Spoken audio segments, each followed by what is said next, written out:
ചെങ്കടലിൽ നീ അന്നു പാത തെളിച്ചു, മരുവിൽ മക്കൾക്ക് മന്ന പൊഴിച്ചു.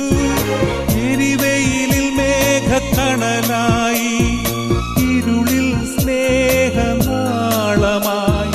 സീനായ് മാമല മുകളിൽ നീ നീതി പ്രമാണങ്ങൾ പകർന്നേകി.